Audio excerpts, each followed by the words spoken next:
Bless you.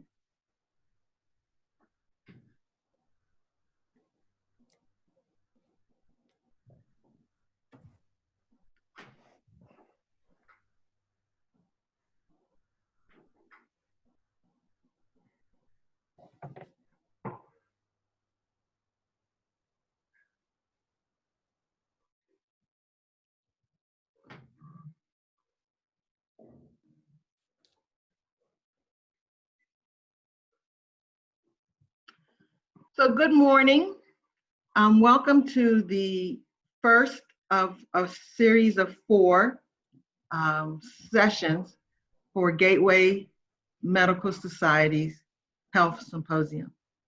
We thank you all who have come, and we realize this is a little different from what we normally do, but we're glad that we were able to still provide you with health information in this time and day.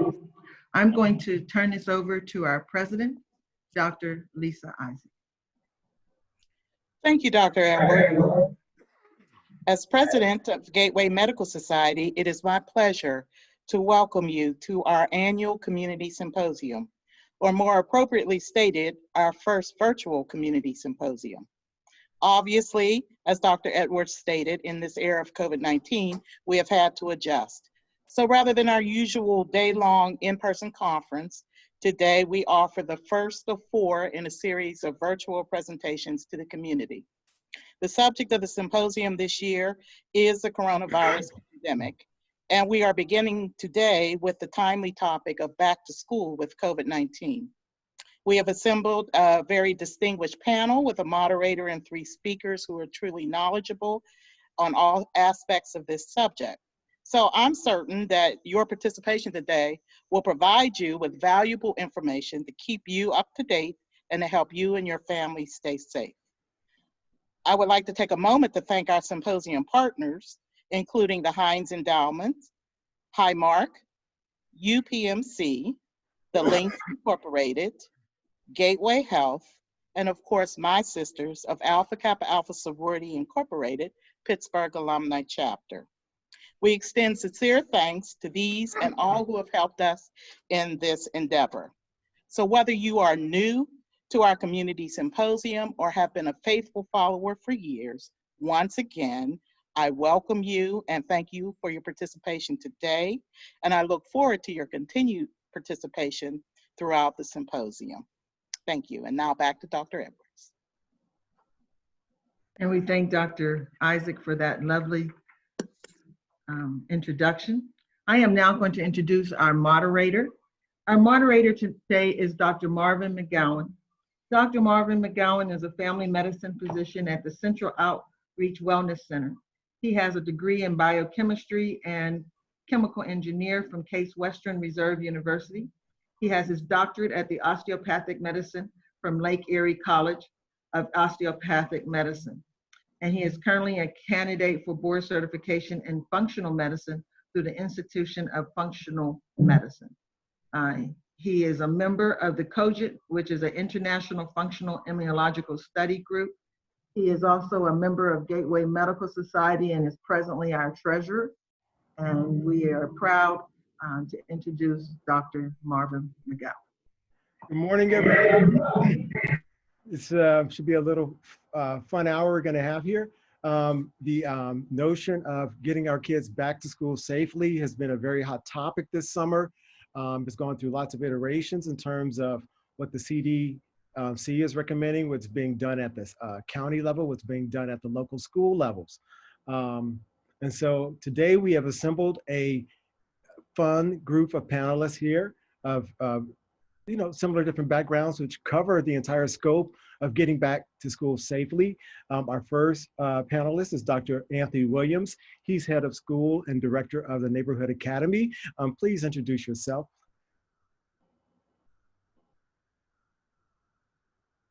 Dr. Williams, could you say a few words about yourself, please? Hear me? Yes. Okay, thank you. Good morning. My name is Anthony Williams, and I'm the head of school at the Neighborhood Academy, which is a faith-based, non-sectarian college preparatory school serving students in grades 6 through 12, right in the East End of Pittsburgh. We are very happy and proud that 100% of our graduates are admitted to college, and on a 5-year average, 70% of our alumni graduate from college in 5 years or less. So very happy to be here this morning. Thank you so much for the invitation, and look forward to our conversation with each other. Thank you. Our next panelist is Dr. Veronica Isaac. She is a physician who specializes in pediatrics and adolescent medicine at the Cleveland Clinic. So, Dr. Isaac, please introduce yourself for us.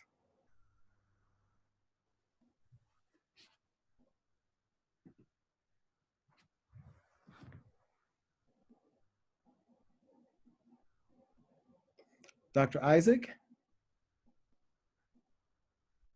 Ooh, we cannot hear you.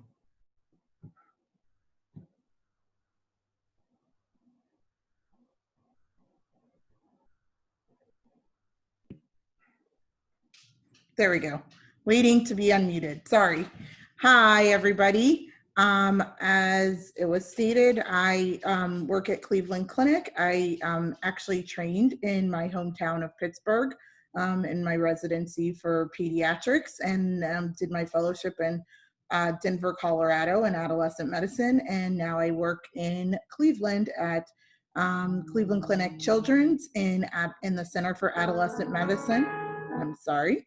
And I'm happy to be here.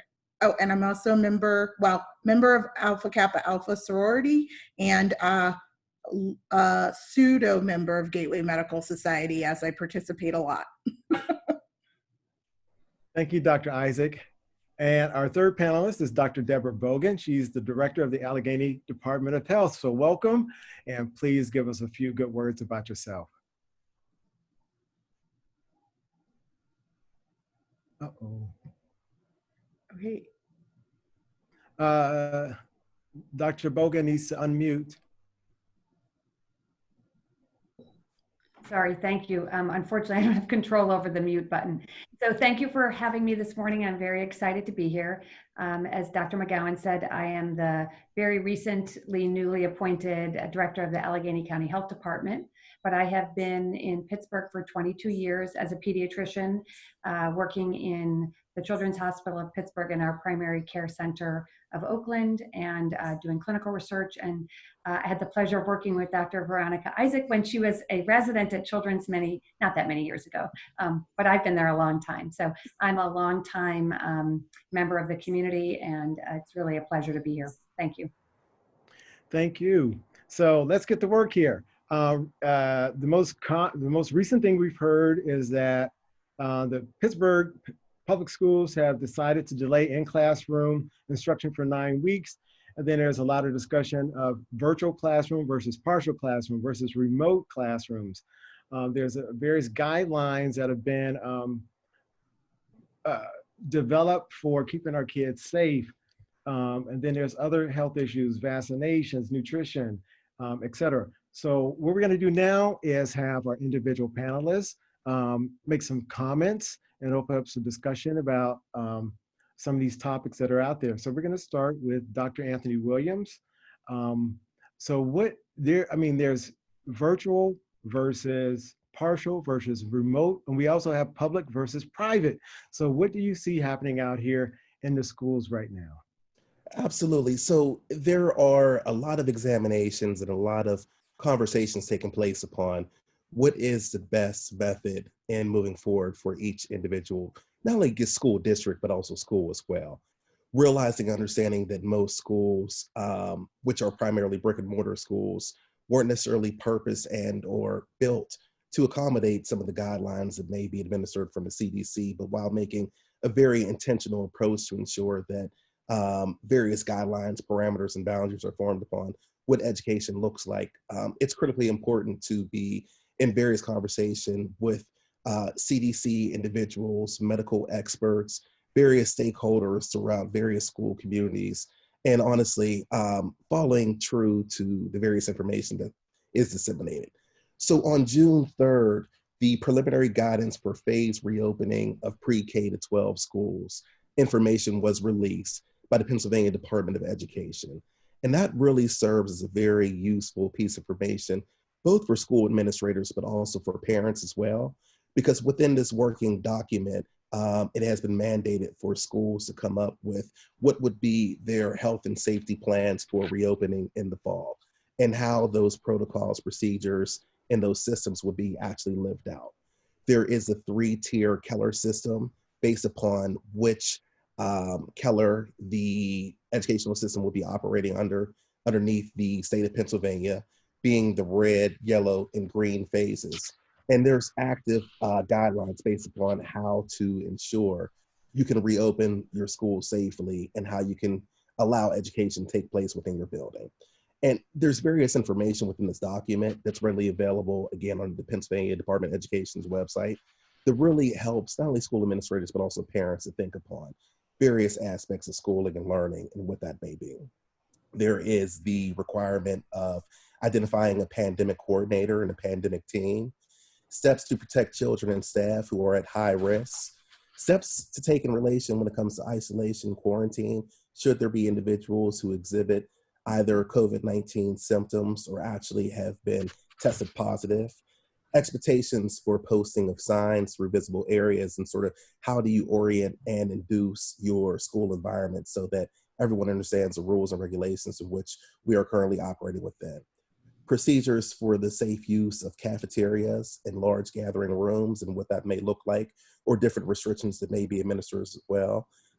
Protocols around sporting events, field trips, and various activities. As we think upon the evolution of how COVID-19 is impacting schools, great guidelines and useful resources based upon how various school systems may choose to adapt within these challenging times in which we're encountering. Schedules for training of all faculty and staff, and what the implementation of the actual health and safety plan may be, ensuring that ongoing communication plans are not only produced, but also implemented to keep various key stakeholders in the fold based upon how schools operate and what that may look like. Of course, the guidelines when it comes to hygiene practices for students, staff, and various individuals who are connected with schools, what face coverings actually entail within educational environments and sort of those parameters around that as well. The protocols for classroom spaces, as you mentioned, Dr. McGowan, and how that may look both in-person learning styles, but also with remote as well, and just sort of how that would look.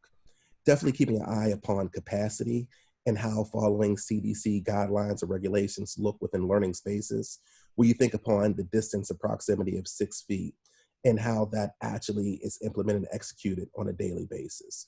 Various ways in which you'll examine ventilation spaces, perhaps the integration of outdoor spaces, one-way traffic being utilized throughout schools to ensure that you minimize the mixing of various populations and groups, even within a school building. If there's asynchronous learning styles that would take place at any given time, how does that impact learning within your building and also outside as well? In various ways in which a lot of different aspects of schools we would examine. For instance, transportation to and from schools, health and wellness, the physical plants of the school building as well, and a lot of various aspects and ways in which there's various costs for adaptations, modifications, and ways in which we look to reconfigure what learning may or may not look like as well. That's in addition to various safeguards when it comes to consulting with legal counsel, as well as board of directors, ongoing communication with medical experts within the field who provide us as educators with the necessary information we need to safely not only reopen, but also day-to-day activities that may take place within our school building as well. And the last comment I would add as well, which I think is very essential, is how do we communicate with parents to ensure that as we develop our reopening plans and what will be our eventual execution of those plans, to ensure that parents' voices are incorporated into these plans. And so they have an active voice based upon what are their concerns, what are their thoughts and ideas based upon the educational plans in which we're putting together to ensure that their children are safe, but also that we can accomplish the ultimate goal of educating our students so that they're best prepared for the next milestone in their life as well. Within Neighborhood Academy, we conducted ongoing focus groups with parents in order to ensure that we're running things by them, collecting their input and their insight as well, and also ongoing surveys as well to ensure that while we develop these plans, which we feel are in the best interest of our school and learning environment, that again, those parents have a voice and that they understand the rationale. And we also understand their concerns also. I believe this process should be much like a circle where there's ongoing communication with one another so that we can prepare for what will be in the fall together with one another. That was excellent. Thank you very much. Is there any accommodations we will provide, say, for high-risk students being placed in isolation who may become sick during the school day? And just walk me through that. Yes, indeed. So there are self-reporting surveys which are encouraged before students arrive to the building. Temperature checks that happen when students come to the building as well. We're looking at a temperature of 100.3 degrees or below to safely allow students to enter the building.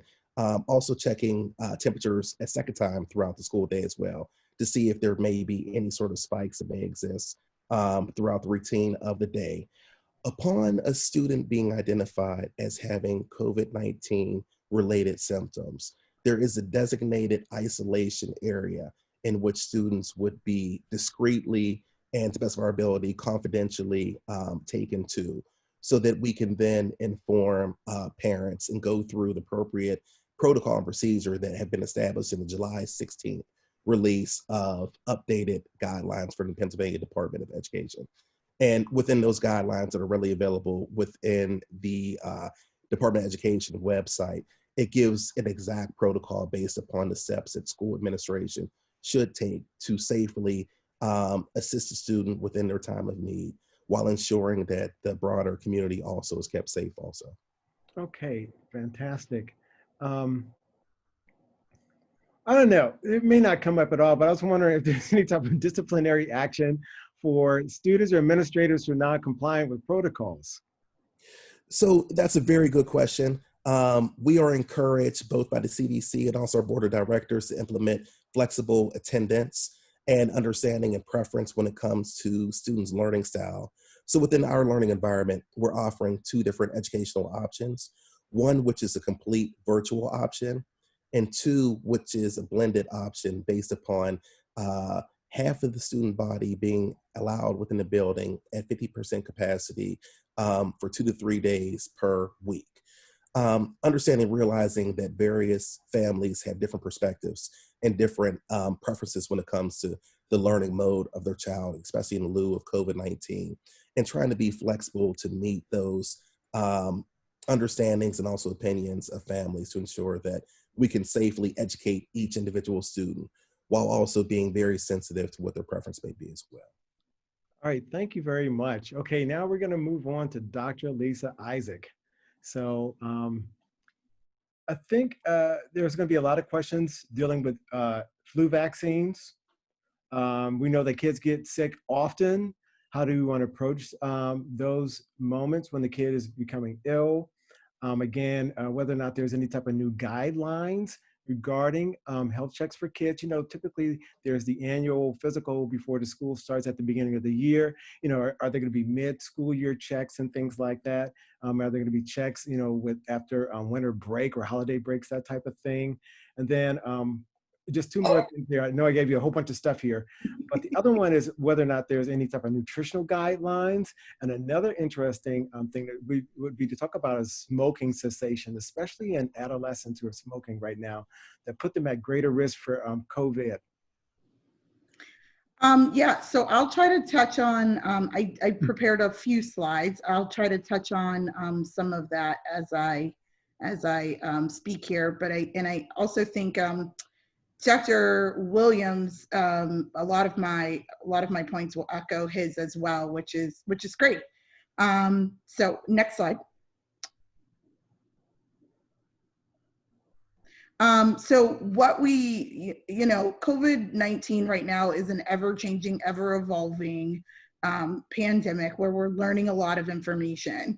And so it can seem very confusing because we're getting updated and new guidelines and information about what we understand about the virus on a day-to-day, hour-to-hour basis. So here's what, to boil it down, what we sort of understand right now. Children and teens are less likely to become symptomatic and tend to have less illness. So that doesn't mean that they can't get COVID-19 and still need to take the necessary precautions. It just means that they might be less symptomatic if they do come in contact with it. And this is a little bit dated, but what I could find as of July 21st, per the CDC, 6.6 of the reported cases and less than 0.1% of the COVID-19 related deaths were reported in children or teens under the age of 18 in the United States. So again, not many children being becoming severely ill related to COVID-19. And children and teens greater than 10 years old may be more likely to become infected, though not necessarily at a higher risk for developing more severe illness. And children seem less likely to transmit infection to other children at school as compared to household contacts. So what this means is that when we've looked at some of the data that we have, it seems like transmission from children to children may not be as likely or seems less likely than children potentially coming home and being able to transmit the virus to their household contacts, namely other adults that might have underlying chronic medical conditions or immunocompromised or other significant medical illnesses. Next slide. So why is in-person school important? Well, so the AAP, the American Academy of Pediatrics, came out earlier, I think a couple months ago now, and said that they strongly advocate that all policy considerations for the coming school year start with a goal of having students physically present in school. And there's a couple reasons for that. This doesn't mean that, as Dr. Williams iterated, that there's a lot of iterations that we're going to see of school and learning coming up, but our goal is to getting students back to being physically in school. And one of the many reasons is backslide. Studies show that learning loss occurs during school closures and even over the summer months. And so we want to keep our students moving forward in their education. In-person learning allows for real-time feedback from teachers, depending on how a student learns and how they focus and structure in class. This can be really important for them to be able to understand the curriculum and help work through it. Also, in-person classroom and teaching is more interactive and allows for more engagement from the student. A big thing that has come up in looking at COVID-19 in education are the disparities that actually preceded COVID-19, but now are sort of highlighted with the pandemic, are increasing as school is closed. So access to the internet or computer or other technology services, inability to have a caregiver at home due to need to be at work or other responsibilities that an adult caregiver could have. Those are just a couple of the things that get highlighted in populations that might be underserved or different socioeconomic statuses where they may not have those resources. And then finally, children with an individualized education plan or 504 specialized learning plan may not have access to their specialized education resources from home. So it's important to get them back into the school building. Next slide. Outside of academics, school provides a lot of other resources. And this has been highlighted as well over the last few months with school being closed. So grade school is a key time for social development among students, and that social interaction is really important, not only for their emotional and social well-being, but developing their communication and language skills and interpersonal skills. Many children, this is part of what you were asking was about nutrition, but many children rely on the school food programs for their daily nutrition and many of their meals from day to day. And so without being in school, they may not be getting access to fresh fruit and vegetables, or even just having enough meals during the day. So those are the things that we have to kind of consider as well outside of the academics. And then again, children with disabilities who may not be able to access their specialty services that they would otherwise get through being in school, like speech, physical therapy, occupational therapy, other social services or mental health services that may be provided while they're in school. Next slide. So there's a lot of factors to consider, I think, for each family and sort of what they're going to take into consideration as they prepare to look at going back to school in person versus potentially virtually versus a hybrid.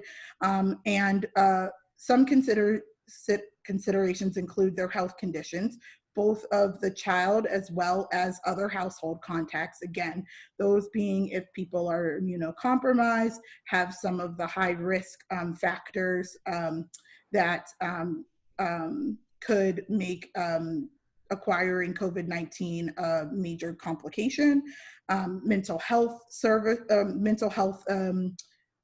conditions that may be exacerbated by being at home versus in school. And then again, special services like speech, occupational therapy, and physical therapy. Family dynamics as well. Is there access to childcare at home versus being at school? The financial status of the family. Is there multiple caretakers at home versus only one caretaker at home and somebody's able to stay at home versus not and not work or work from home?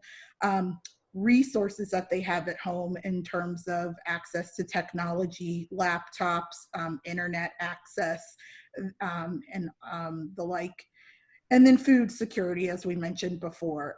Do they have access to adequate nutrition? Breakfast is still the most important meal of the day and get your brain going. And so we need to make sure our students are being well nourished. And then reliability of the organization. I think Dr. Williams put it perfectly. This is a conversation between families and educators, as well as the medical community, and having those that communication back and forth, and the ability for the school to be able to implement and follow the recommendations that are given, and then communicate the plans and how that's going to be carried out to the family. And then lastly, the reasons that I already talked about the in-person benefits of being at school. Next slide. So I think Dr. Williams mentioned many of these, but how do we make schools safe to return to? Staying home if you're feeling ill, teaching. I think kids have been practicing this a lot over the summer, but again, teaching them to wash their hands frequently, washing their hands if they touch their face, not touching their face, wearing their masks appropriately, with the exception of children under the age of 2, or anybody that has difficulty breathing or other respiratory conditions that may make wearing a mask difficult, or they're otherwise have a reason that they're unable to remove their mask themselves. Outside of those, they should be wearing a mask. Cohorting into small groups of students that may move or keep with the same staff person at school rather than changing from classroom to classroom, staggering arrival times, drop-off points, or even staggering when you go into school. Do you go on a Monday, Wednesday versus a Tuesday, Thursday? Inside the school, distancing students and keeping that physical distance by spacing desks, how, again, one-way hallways, how you manage lunchtime in terms of, is that going to be in a smaller group in the classroom versus in the whole cafeteria, cleaning high touch points, limiting shared equipment or supplies, and if you can't, cleaning between those. And then we talked about eating lunch, and then who is that point person at school that that parents and families will contact and go to if they have questions about COVID-19 exposures, or that they themselves have been exposed or their child has been exposed, and how is that information disseminated? Next slide. So this is just a couple of the tools I found from the CDC that schools can use as a readiness assessment to help them get ready for a safe return back to school. Next slide. And a couple things that I just wanted to highlight as parents think about planning for in-person classroom or class learning, making sure your child is up to date on all of their vaccines. That will ensure that you know, they are covered for things that we already know they could be at risk for, and won't have that affecting their health while we're still continuing to deal with COVID-19. It also ensures that those that can affect their respiratory symptom are not going to then compromise if they get, if they do have an exposure with COVID-19. Symptom check-ins at home in the morning, asking your kids if they're feeling ill, what their temperature is in the morning. We again talked about identifying the point person at school that you could contact for any illness or questions about COVID-19.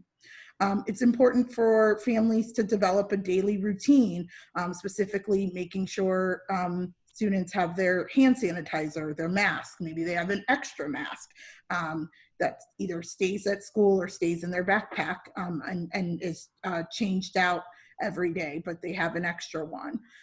Water bottles, depending on how school may be managing water fountains and things like that, so they have adequate water and hydration throughout the day. And then talking to children about how school's going to look and precautions for school. Make sure they're practicing. You know, they're not used to necessarily going to school in this type of environment. So practicing and modeling what those things are going to look like when they return to the classroom.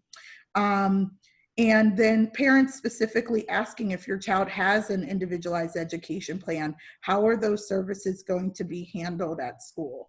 Can they still get those services at school? What is the plan for transportation? So if children are taking the bus, what is the protocol that they're following for the bus? Are they skipping rows so that they're spaced out, making sure children are still wearing their masks on the bus, how those things will be enforced? And then if you're carpooling, who is that family that you're carpooling with? Are they following the same social distancing and hygiene guidelines to ensure a safe ride to school? And then plan for backup in case of school closures.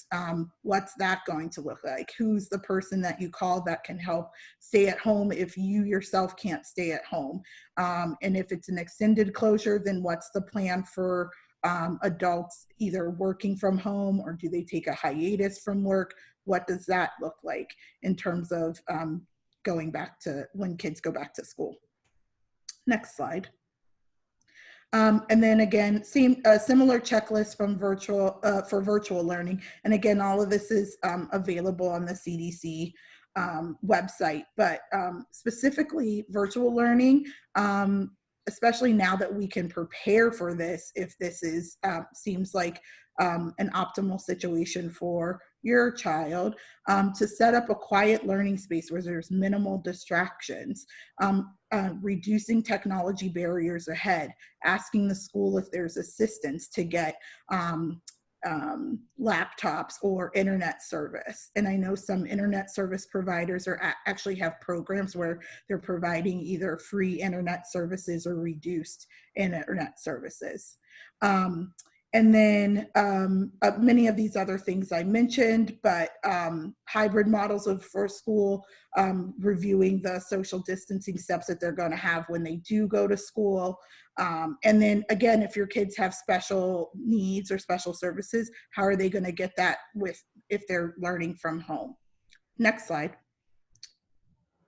So again, really quickly to just touch on social and emotional well-being, talk with children about how school will look different, plan check-ins about their emotional and social well-being, and then a couple things to look for. Are you seeing behavior changes, excessive crying, worrying, changes in sleep pattern or appetite, difficulty concentrating?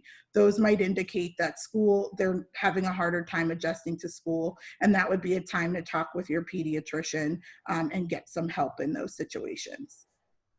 And then lastly, next slide. So do I send my child to school in person? It depends. It's a big collaboration between the pediatrician, educators, and family to discuss the risk and benefits. There's not a one size fits all. In person, virtual, hybrid might be, and this might change, but through the school year, and we must take into account the community's COVID-19 transmission level and whether or not that would be safe at the time at start of school versus later in the year. And with that, I turn it over to Dr. Bogan. Thank you so much, Veronica, Dr. Isaac. That was great.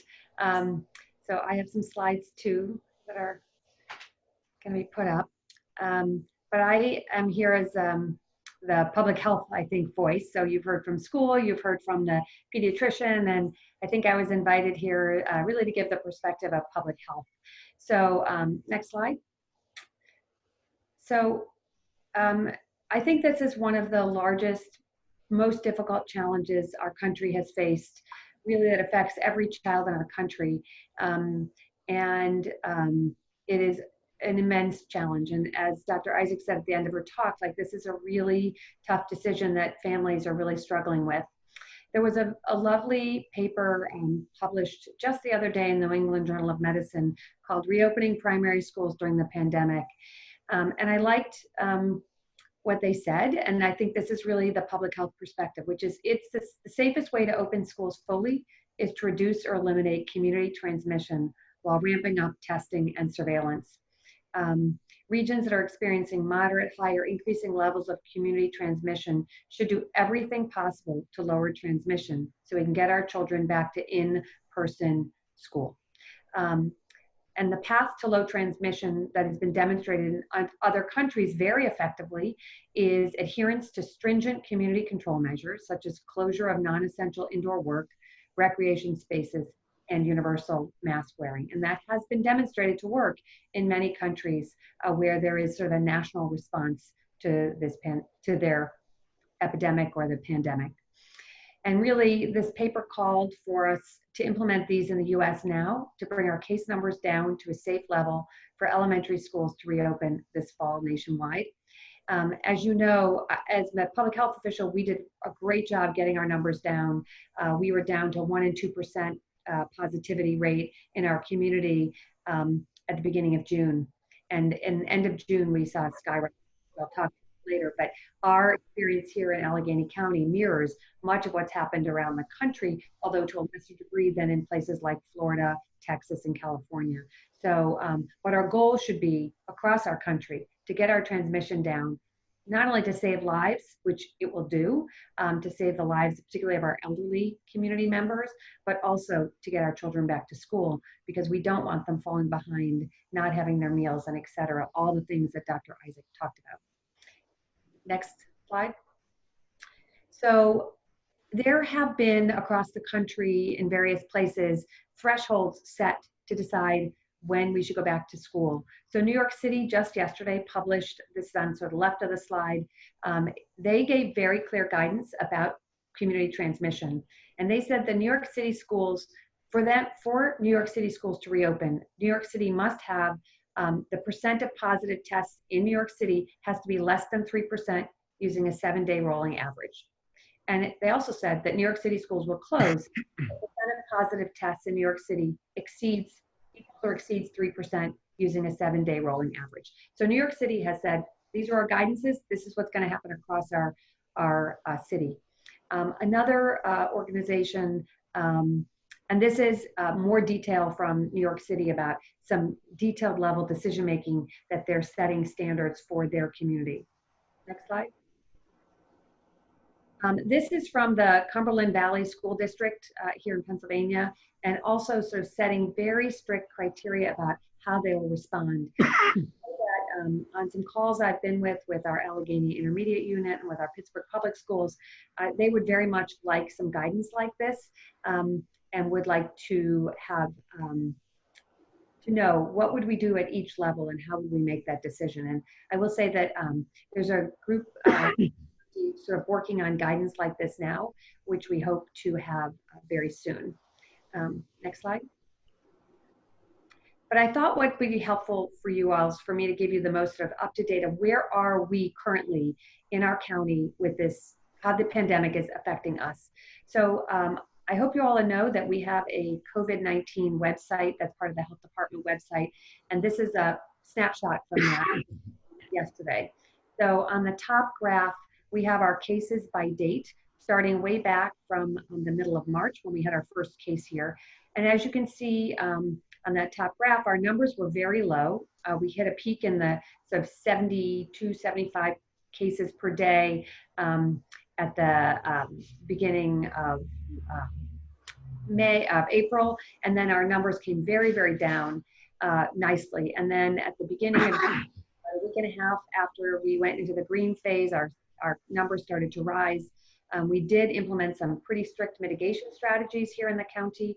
I can say they were not met with great joy, but I think they were effective. But we know it takes about 4 weeks from the time you put in strict mitigation strategies to start seeing a decline.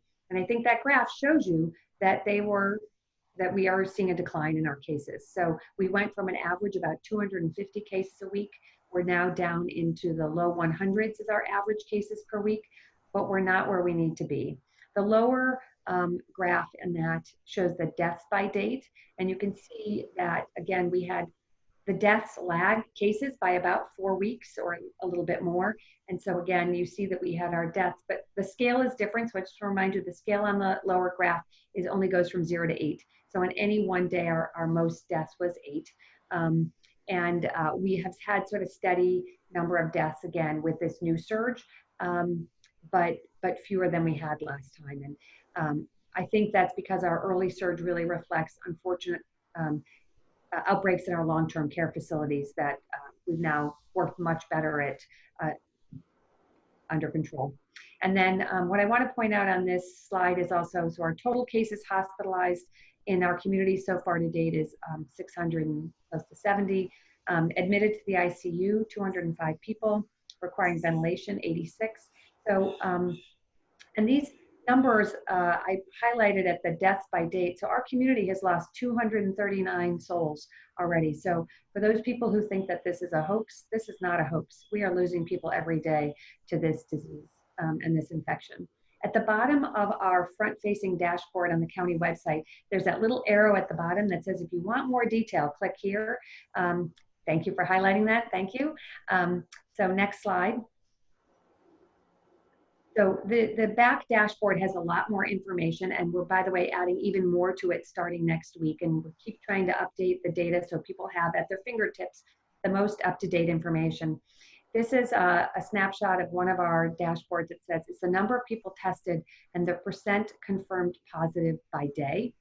And again, the percent positive by day is the black line, and the number of people tested each day that is there. So one of the concerning issues is the more community spread you have, the higher your positivity rate of your cases. So that's the number of people who tested positive over the total number of people who were tested. And as you can see, the most recent date we have with full data is from July 24th, and we had an 8% positivity rate. Now that is down from our peak of about 12%, but in order to really safely open schools, according to New York City, you have to be below 3%. Again, there's not a lot of clear evidence on where to pick that number, except that the more community spread you have, the more likely you are to have it in your schools. And I know that Indiana opened up schools yesterday, and even in the first few hours had a positive case. And so if you have low rates of community spread, that's less likely to happen. So you can find a lot more data on our website. Next slide. I also want to make sure that you're all aware, and this gets a little bit to what Dr. Isaac talked about, is that we have a long-standing health disparity in our country and in our county. And this is one of the graphs we show, which is hospitalizations, all tests, hospitalizations and deaths by race. And so the orange bars and the red bars are Black females and Black males. And this does not take a mathematician or a rocket scientist to see that these are very different, and that the Black community is really impacted by this pandemic in a way that other communities are not. And that goes to our schools and that individual decision of how you make decisions for your own school. Every school is unique, has a different population they care for. People who live in multi-generational homes, COVID-19 is a much scarier disease than for families who don't live in multi-generational homes. You know, growing up, we always had elderly relatives living with us. And for me, as a child, if I had, bring things home, it was much more threatening to the elderly people who lived in the home. So I want to remember that when we talk about what school districts will do and what they won't do, this is part of that conversation that has to happen as part of that discussion. And again, these data are kept up to date and updated all the time. And we are working on providing even more level of detail about the disparities we're experiencing, so we can try to really get to targeting those disparities in our next phase. Next slide. I just put on this slide the list of the many different guidances that have been sort of the both great and the burden of schools, because they're through all of these. I particularly liked the National Academy of Science, Engineering, and Medicine document that came out just a few weeks ago. And I thought it sort of blended many of the other documents in a way that gives some good summary. So I'm just going to highlight a few things from that document. Next slide. So there are about 10 recommendations from the National Academy of Science report, but recommendation 3 really is pointed at someone like me, our public health officials. So it's recommends that there's partnerships between school districts and the public health officials. And the Pennsylvania Department of Health also, when they put out their school document, called for collaboration with the public health department for these decision making. So they particularly ask the public health officials to partner to assess school facilities to ensure that they meet the minimum health and safety standards, that they consult on proposed plans for mitigating the spread of COVID-19. Now that was my favorite, because in Allegheny County, as you all know, we have 43 school districts. We have Pittsburgh Public School and then 42 other school districts, all of whom are all developing their own plans. Plus we have private schools and other schools. So I have a very small health department, and asking me to review the individual plans for every school district is, although I would love to do that, isn't probably possible. So it's a lofty goal that I wish I could meet, but I'm struggling to do so. But I think these are things that we can do, which is develop a protocol for monitoring data on the virus in order to both track community spread and make decisions about changes to mitigation strategies in place in schools, and when future school closures might be necessary. And again, that's sort of the approach. We'd like to be proactive and have that plan ahead so people know what those thresholds are. So we're already providing the data on our website and through all kinds of methodology, Allegheny Alerts and others. But really what we haven't done is part B, which is what we're really working on right now. And then to participate in shared decision-making about when it's necessary to initiate closures of schools for in-person learning. And our health department and the Pennsylvania Department of Health and others have been on calls with the AIU and with the Pittsburgh Public School, with the university presidents, trying to sort of be a part of the discussion, but not make these decisions alone. This really needs to be a community decision. This can't be made by a health department alone or a school district alone. It really needs to be a conversation. Next slide. And the other recommendations that I think are important to discuss is that based on our current knowledge about the spread of COVID-19, we should prioritize the specific mitigation strategies that Dr. Isaac already reviewed for you, so I won't go into those. You can read them. But I also think it's important to know that we don't have all the data and that there really is the need for urgent research to really inform our decision making. You know, I came from a background of clinical research, and I really tried hard, and I know we try hard to use evidence to make our decisions. If we're scientists, then that's sort of where my comfort zone is. And we don't have enough information about children and transmission of COVID-19. There have been a couple of very recent reports about that. One that was just published, meaning that children have high carriage rates of the virus, but we don't know if that translates into transmission. It doesn't seem to, but again, it flies in the face of the other evidence that children seem to spread less.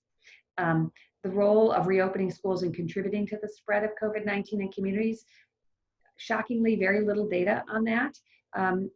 One of I think the scariest parts for me is that we have very early on talked about that this is droplet transmission. So when you sneeze or cough or you talk or you sing, you send micro little droplets out of your mouth and nose, which is why when you put a mask on, it prevents the spread of the virus.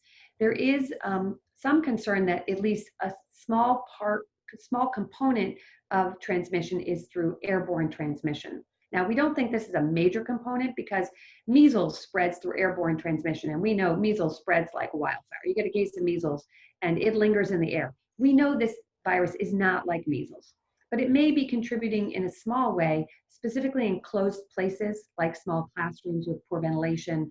And we don't really have enough information about what percentage of the transmission is by airborne. I think we all agree it's a small part and it's not the major part, but again, would be more helpful to have more information. And then we also don't have lots of data about the effectiveness of different mitigation strategies. So these are all really important things that we need to work on and get data on so we can make better and better decisions about what to do in our community. And that was the end of my slide. So what I think I was hoping to really give you is sort of where we are in our own community. We still have significant community spread, but it's definitely going down. And my dream is that by, September 1st, we would have really low transmission rates. But I want to be honest in that we have all the colleges coming back to our community. We are a large university town, and that is certainly weighing heavy on my mind, and I'm sure the minds of everyone else, of what will happen when our universities open and people come from across the country and the world back to Pittsburgh. Thank you, Dr. Bogan. That was absolutely fantastic. I think we're a little bit sensitive on time at the moment. However, I'm going to have a couple of questions that have come through and have these addressed by our panelists. The first one has to do with temperature before sports, practice for sports and sporting events, temperature check. Dr. Williams, could you please address that? I think you did mention that briefly during your presentation, but would you please reiterate that for us? Yes, indeed. So temperatures will be checked and should be checked before sports play, as well as attempting to the best of our ability to ensure that high frequently touched, whether it's areas and or equipment, is disinfected as well.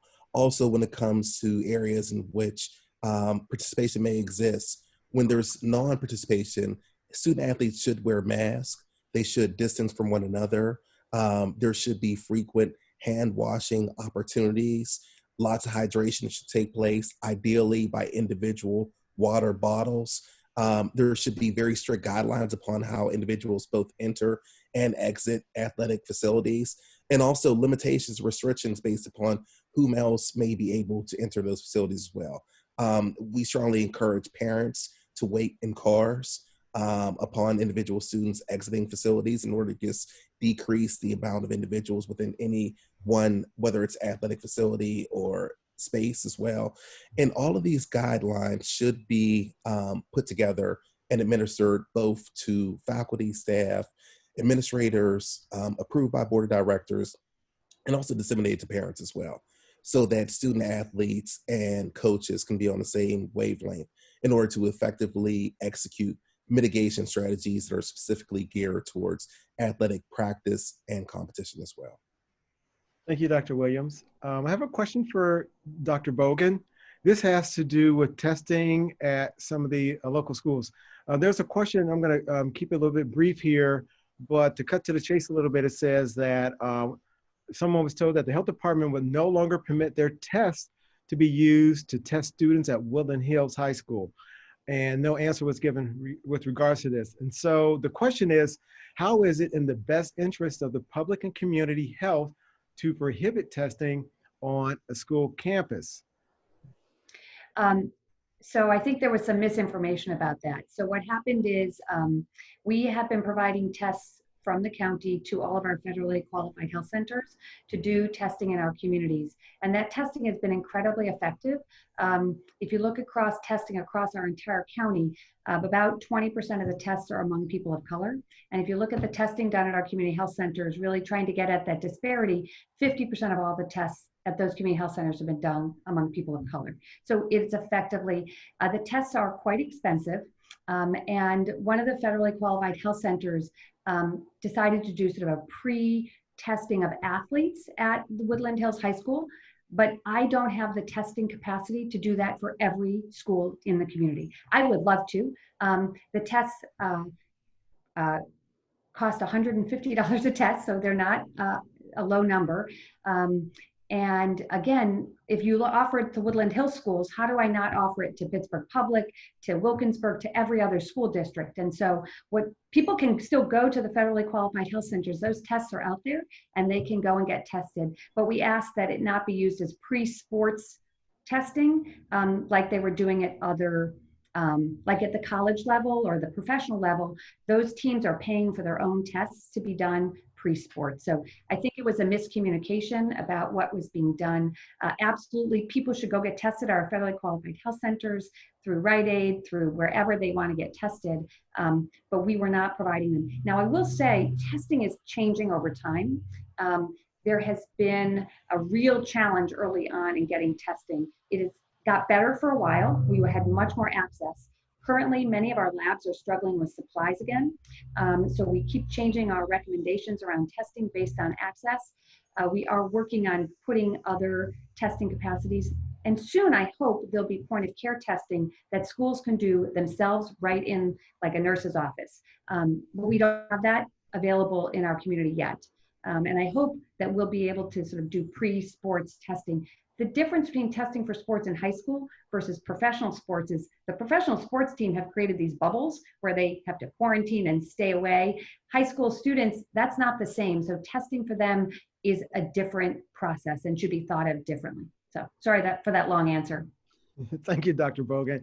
And then I have one question for Dr. Veronica Isaac. I misspoke earlier, introduced her as a mother, but no, this is the daughter, Dr. Veronica Isaac. This has to do with how can you accurately tell an athlete's temperature if they're working out or practicing?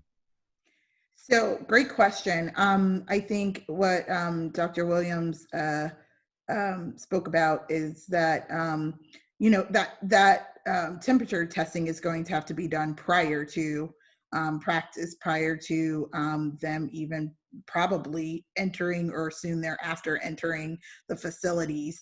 And so I know there are some places that will allow for, if it's a particularly hot day, especially in the summer, if you just like ran in, maybe you get a few minutes and recheck if you don't have any other symptoms, or but I think those things will have to, that's a discussion that the school and the coaches will have to have in trying to set that up. But I think ideally it's going to happen when they're in a cooler environment and prior to them actually exercising and practicing so that their temperature wouldn't be elevated.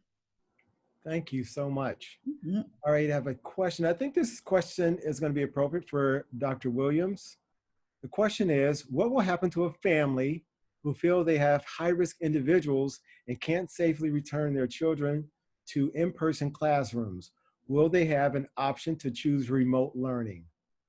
Yes, indeed. That should be carried out. And for individuals who either their preference is to either educate their child, whether it's virtually or online, or if there's some factors that may exist. Going back to what both doctors said in regards to if you don't feel well, stay home. I mean, that's a highly effective mitigation strategy that all educational institutions should honor, and flexible attendance policies should be implemented in order to best practice that, but also to keep individuals safe.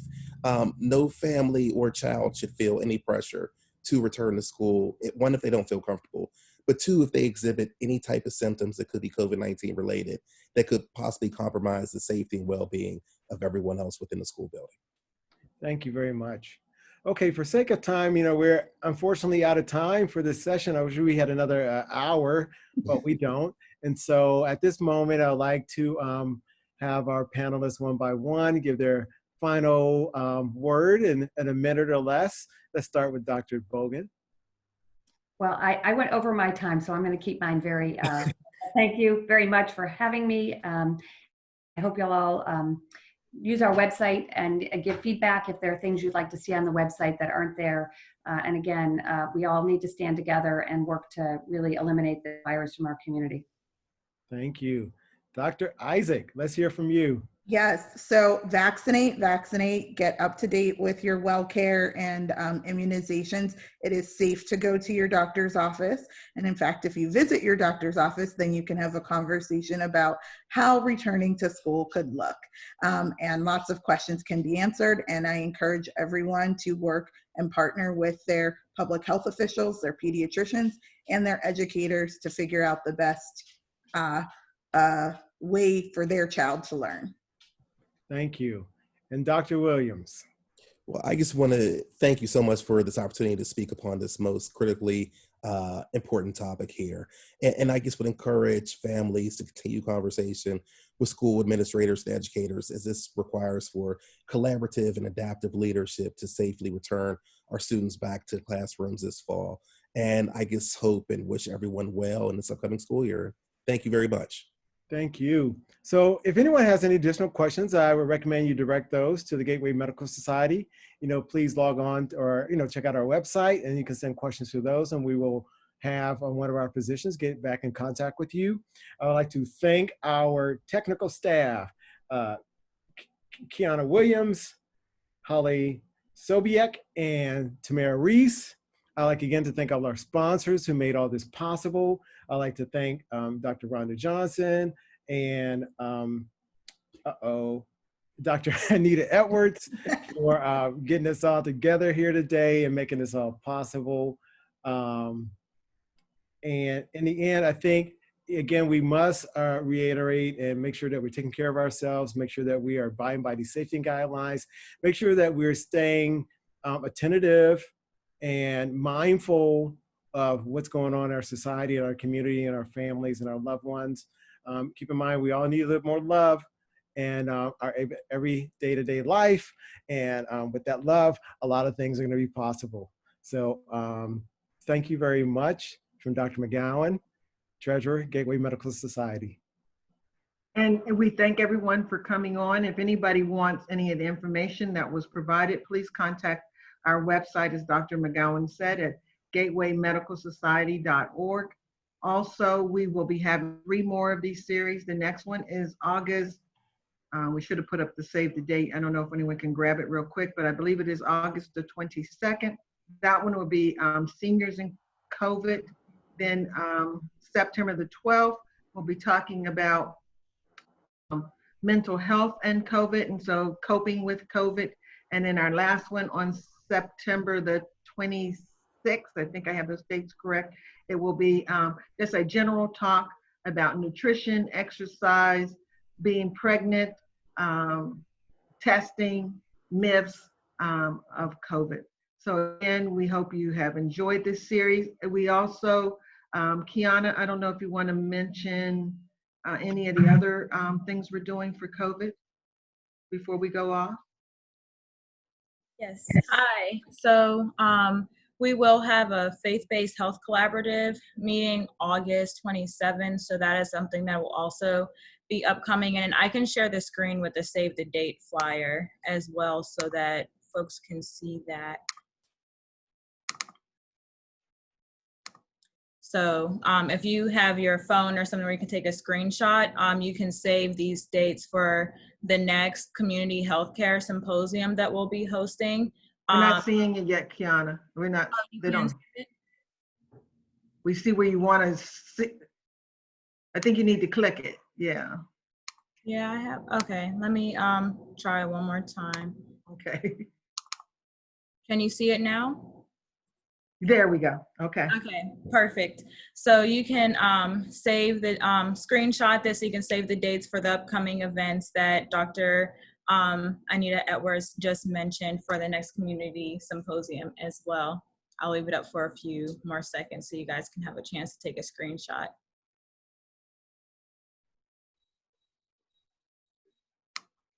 Okay.